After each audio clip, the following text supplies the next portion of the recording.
I often ask myself if investing time in content creation is really good when I could be drawing instead, but when I look back at my art journey, every opportunity I got wouldn't have happened if I hadn't made myself visible first. It is because I shared my work online that I got my first commissions, my teaching job, and that I am here today.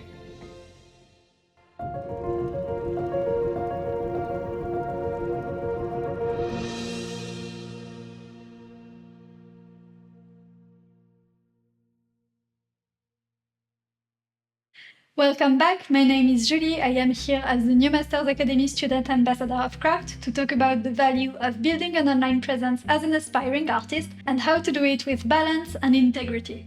To help you put into practice what I am about to share with you, I created a set of free resources that you can download with the link in the description below, so definitely check it out. In an ideal world, we would study in a field and when we're done training, just start working in this industry. Unfortunately, I don't think it is that simple for anyone today, but for artists especially, starting to work can be very difficult. That's why I believe it is powerful to share your story and your work. You can't rely on others to find you, and so online presence becomes a key part of putting yourself and your craft out there. I started sharing my art journey and my work on Instagram and YouTube from the very beginning of my art studies at New Masters Academy.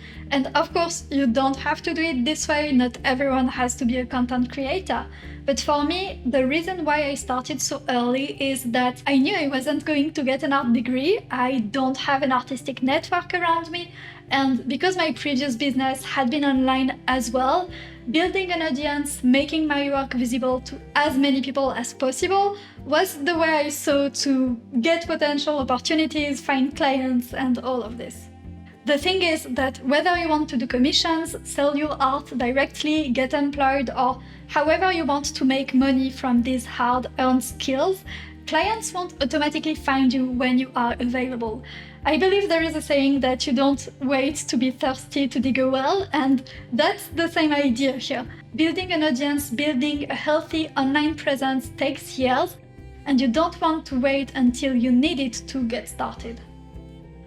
With all the social medias today, everyone is fighting for attention and nobody is going to give you visibility. It is something that you have to do for yourself. When you start posting on social media or you go from being a casual user to a professional one, it takes some time not only to build momentum and find your audience, but also find your own voice and get comfortable with it. I hope that this video and the worksheets that I prepared for you give you a good starting point, but the truth is, it is not going to be easy and natural, and you probably want to start before you are ready.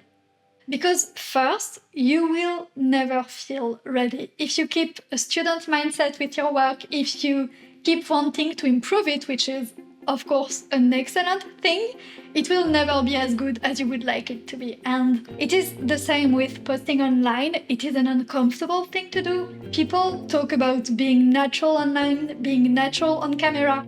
And I don't like this idea because if I was natural on camera right now, I would be the most boring person to listen to. It is a performance. And in my opinion, a better approach is that you want to be truthful, you want to be authentic, but embrace the performance aspect of it. Accept that it is not a natural thing to talk about yourself on social media and post it online for everyone to see, so don't expect it to be comfortable and just own it. One thing that I want to encourage you to do for your online presence, whether it is on your website or on social media, is to show your face. There are so many people and so many artists competing for attention online, and when we are following hundreds of people on socials, it is very easy to not remember who is who. So having a name that is easy to pronounce and remember and a face that people can remember is very powerful. Because we are made to recognize faces, and social media is not just about advertising yourself and showing your art, it is also a way to create real human connections. If you want to sell your art, you are not just selling an image. It is not just a convenient product. What defines art for me is that it is made by an artist, and that's what gives it its value, especially today. So use social media as an opportunity to share the story behind your art and show the artist. And the final reason to do that is that if you want your online presence to lead to partnerships or opportunities, everyone prefers to work with someone they know, and showing your face, showing your voice is, although uncomfortable, a very easy way to become a familiar presence for other people. Before we get into the pitfalls of social media and how to avoid those traps, let's talk about where and what to share. Most people start with social media, typically Instagram, which has a few advantages. The first one is that it is a visual platform and we are visual artists. It can offer some organic growth, less and less, but still. And many people are already using the platform, and ultimately you want to share where people are, and as you keep building your craft, refining your artistic voice, you want to share where your potential clients will be. And finally, it is very easy to set up and maintain, but you have to remember that what you post on social media isn't fully yours, and you don't want to just rely on that. I see my social media as a living display of my work, somewhere where I try to post regularly, show that I am active, but this is not something permanent. So you want to create something more permanent as well, like a simple professional website. It serves a different purpose as social media. It is not how people might discover you, but it is truly yours and way more professional than a simple account on a social platform. The basics of an artist's website would be a bio, a portfolio, and a contact form, but depending on what you're offering, you could have more pages. And it is also a great place to make a resume that you can quickly share with people. This sounds exactly like an advertisement, but this is not sponsored at all. If you're not ready for a full website yet, at least secure your name's domain so that when it is time to build your website, you already own it and you don't have the bad surprise of it being taken by someone else. And with that website or on another platform, my last advice is to build an email list as soon as possible.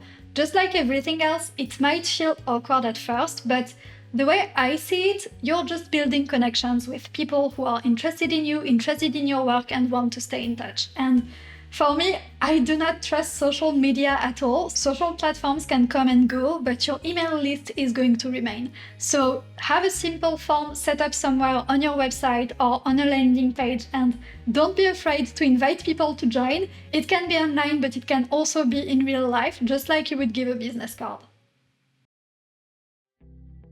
I wouldn't be doing what I am today without social media, but that doesn't mean that I love every aspect of it, just like I am sure you don't. We have to find a balance and ways to use them with authenticity. To use social media as a professional, my first advice is to shift your perspective.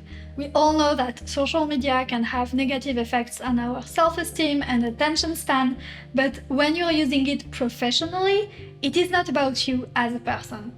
That means that you can be a creator without being a consumer of content. And also, that means that your account is not about you as a person.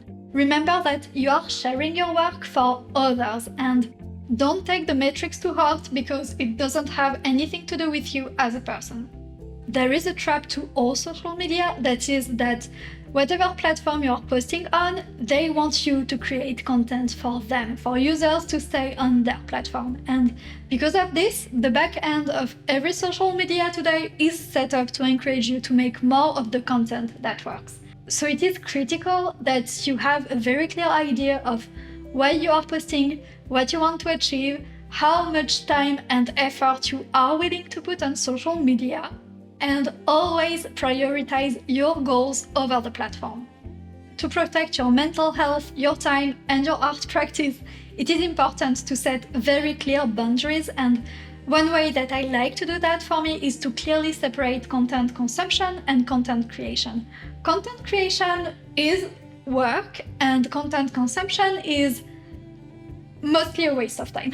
So to do this, I personally never post an Instagram post from the app or at the time where it comes out. I prefer to schedule all of my content in advance and post all of my content from a computer. For a few different reasons, having a clearly distinct space and a distinct device to do this allows me to really separate the professional from the personal, It also allows me to have much better posture because I have my monitor in front of me, I can use a real keyboard, and I can get into the mindset of writing, and usually I would prepare and write a few posts at once.